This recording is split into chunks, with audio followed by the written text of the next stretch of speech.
OpTic gets a strike against Boston Breach. Dr. Disrespect is hyping up the 49ers in between plays, and this guy is breaking the internet. I'd like to make it clear to everyone present that I am severely unmedicated, so if you have a problem, take it up with my f***ing therapist. What's up, everybody? It's your boy, it's Elliot. Welcome back to another video. And it's Monday, and Mondays can be kind of a drag. I like to think of Mondays as the day to set the tempo for the week. If you have a good Monday, then roll that momentum into Tuesday and have a great Tuesday. And if you roll that momentum into the rest of the week, before you know it, you've had a fantastic week. But this past weekend, I took my girlfriend Lo to our home away from home, which is Beach Mountain up in North Carolina. And we had a blast, and hopefully we could take 1 or 2 more trips up there. Hopefully get some more snowboarding and skiing in. For those of you who are subscribed, be on the lookout for a second video. It's going to be a vlog of our time out at beach. And if you aren't subscribed and didn't know, I give my 2 cents on the gaming and streaming leaks, news, rumors, and updates. So if that's something you're into, go ahead, hit that like and subscribe button. And share this video with your friends, that way they stay caught up in the loop. Once we hit our first goal of 500 subscribers, I'm going to be giving away a copy of Modern Warfare 2. So I want to say thank you for sharing, and subscribing. For doing so, here's a picture of my dog Annie. She's my buddy, she is my pal, she is my sweet little girl, who just happens to be the mascot of this channel. And this past weekend was packed with great Call of Duty games. If you don't follow the CDL or the Call of Duty League, then I feel like you're missing out on half the Call of Duty community. But this past weekend was the start of the online qualifiers for the second major. And with 3 teams changing up their roster, there's a lot of anticipation for this weekend. And we saw Toronto Ultra handle the new roster of the Royal Ravens, handling them 3-0. Then Boston opens up a can of surprise whoop ass against the Minnesota Rockers. Then you had Las Vegas Legion level up and take a surprise victory against Seattle Surge. Saturday, we started off the day with a straight banger, just some straight heat with Florida versus the Los Angeles Guerrillas with their new roster. We can't disrespect the LA Guerrillas, nor can we disrespect Florida Mutineers, because when Florida plays like this, I genuinely think they could beat anybody. Quite happy to just go through with a completely blind plan. Havoc though, just doing what he's been doing all game long. That's another 2. You got no health, Havoc. You got no health. That's another 1. 28 health. Oh my god! Let's slip the dogs of war. Havoc gets 4, and he's as shocked as we are. 28 health, and then we saw the Ravens versus the Rockers, and both teams on Friday put a combined score up of 0 points. So surely someone had to take the victory royale in this match. Shit, sorry, wrong game. But the new roster for the Ravens just could not handle the chemistry of the Minnesota Rockers. Then we got to a matchup that I was actually really excited to watch, was Atlanta FaZe versus Seattle Surge. Atlanta showed the Seattle boys where the players play, and the Ginks is a gangsta in every way. Then we ended Saturday night with a little West Coast versus East Coast action. You had the Sith Lords, Los Angeles Thieves, first off against New York's finest Subliners. And little did we know that there would be a trending TikTok come out of this matchup. Anyone else have a BF who watches competitive video games like it's an actual sport? Octane, that's my boy. Octane, that's my boy. Anyone else have Very wholesome. Thank you, Daddy. But ultimately, the East Coast continues its dominance over the West Coast. On Sunday, we got to see the new OpTic roster face off against a very hot Boston Breach. But first, we had to see Toronto Ultra versus Florida Mutineers and prove to us one thing: who was the more passionate team? And well, ultimately, Florida Mutineers could not hang with the vibe that Toronto Ultra was throwing out. And this means Toronto Ultra dances their weekend to a close 2-0. Not too bad. Here we go. What's happening? Oh, insight. Oh, the sprinkler. He's sprinkling them. Oh, hang on. Unbelievable. That's team chemistry, the synergy there that you simply cannot make up. Oh wait, Kleenex is throwing something here as well. Oh my god, man. Then we saw the King handle the hand. Normally with a new roster, you do get some energy, so on respawns you may be able to take it, but normally on search and destroy, it's ultimately going to be the team who have the best chemistry. But the chemistry of Boston wasn't strong enough to breach the armor that was the XEO, leaving OpTic to edge out Boston and actually beat them 3-2. You can't afford to drop the ball because there's only 15 seconds left on the clock, and you're down on lives, and you are getting gone by Scump. 8 seconds to go. You got to flood over towards 8. You still haven't killed the King. He's going to be here for the flank. 3 seconds, and that's going to be it. One more kill. Take care of him. Can Zinni get there? No, he can't. Oh my god! Baby. What a rat. And the last matchup of the day was against LA Thieves and LA Guerrillas. And just like Patty Aches, I picked LA to win this one. Now, if you thought that this would be a boring match and the Thieves would come in here and just 3-0 this team, you are sadly mistaken, because the Los Angeles Guerrillas actually walks away winning this match 3-1, and they had this to say about it. Honestly, we love Call of Duty, but not for the fans, but for Pat, Eggs, you. Fuck you, Eggs. Fuck you. Oh, so, Christ. I hear the flank, man. You know what? You know what? I hear the flank. I'm not playing for a bag. I'm playing to win. I like that answer. Alec, we got to let you go, my friend. You know, and all I have to say is that Toronto Ultra, you guys got to watch out, because Los Angeles Guerrillas is coming for your title of the most passionate team. And I think it's safe to say here that they exceeded expectations.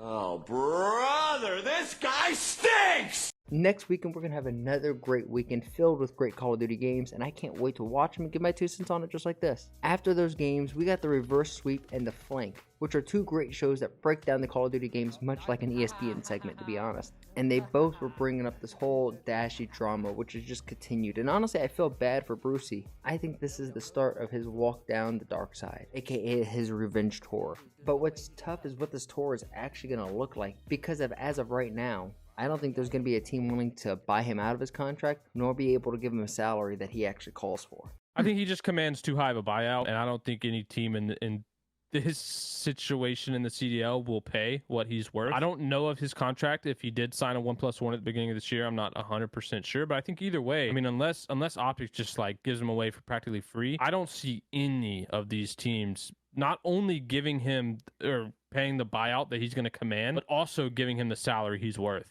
And so I think just in this kind of situation where the CDL is at right now, we've heard of salaries coming down across a few teams. I think it's going to be tough. There's only a couple upper echelon CDL franchises, and so I do think it's going to be really tough to get him off that roster. What I find most interesting about all of this Dashy drama is the perception around Rambo-Ray. He is more divisive right now than Trump and Biden. You have guys like Puckett on the CDL broadcast showing him love to guys like Formal on stream saying that the COD coaches are just useless.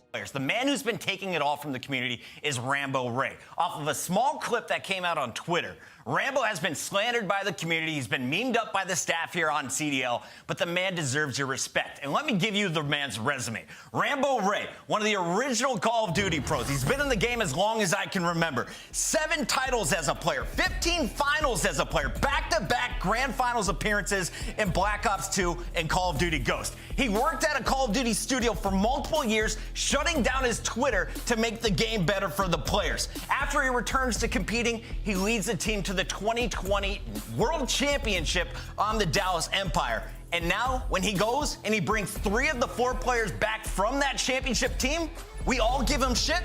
No, Rambo-Ray knows what he's doing. He's one of the smartest guys in the game. Most of the time, coaches make the players tweak, dude.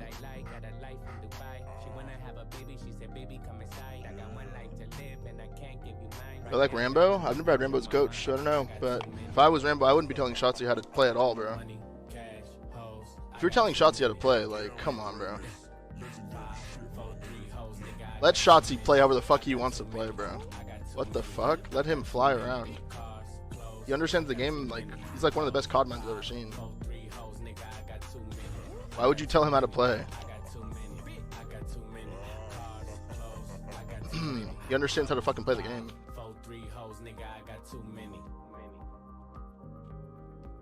Like, I would be telling the players how to support him, to be honest. But hey, what do I know? I'm just a Halo player. I mean, Rambo going bowling is whatever, because we let Jason go bowling too, but we also love Jason.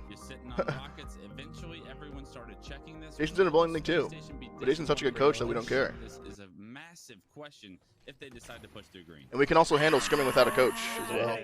I will think that saying COD coaches being useless is short-minded, though I 100% understand why Formal is saying what he is saying. He's looking out for his buddy and looking at this as objectively as I can. Even though picking up Hook isn't a bad thing, I just don't think dropping Dashy for the reasons that he was dropped was the right call. But outside of Call of Duty, but within gaming, we have the 2-time blockbuster 1998-1999 world champion Dr. Disrespect, who's been a lifelong 49'ers fan, who's now teamed up with the 49'ers to be their official hype man. Yeah, 49'ers faithful. Let's make some noise. Come on! Come on! Whoa! Let's Let's make some noise!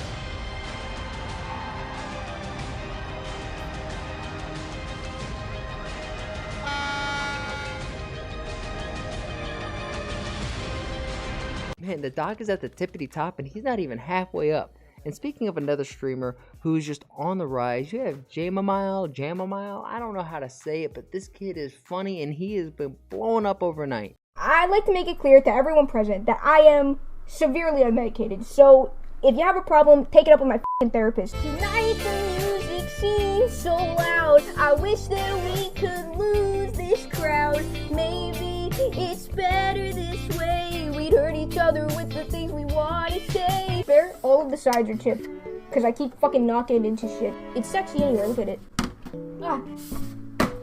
All I have to say is if you were having a bad day, I bet that clip brightened your day just a bit. I mean, with these brilliant clips that he's been putting out there, homie has gained 30,000 followers on Twitch and even has people making fan art of him. I can't see anything inside here. I can't see the letters on my keyboard. That's why it took me so long to do a tweet. Poor helmet. Poor me! I gotta sit inside this thing. It's an inanimate object, asshole. I had a math test today. I fucking hate math. Math is the dumbest shit in the world. I know that math is important in some way to somehow. They got me doing some, like, not units. What the fuck am I thinking of? Segments. I'm a fucking genius. 0 is more than or equal to x, which is more than or equal to -3. And like, I'm sure that means something, but I'm looking at it and I'm like, neither of those are real numbers, dude. When you really think about it, 0 means nothing and -3 means less than nothing. That doesn't make any sense. I'm measuring the difference between jack shit and fuck all. I'm a Twitch streamer.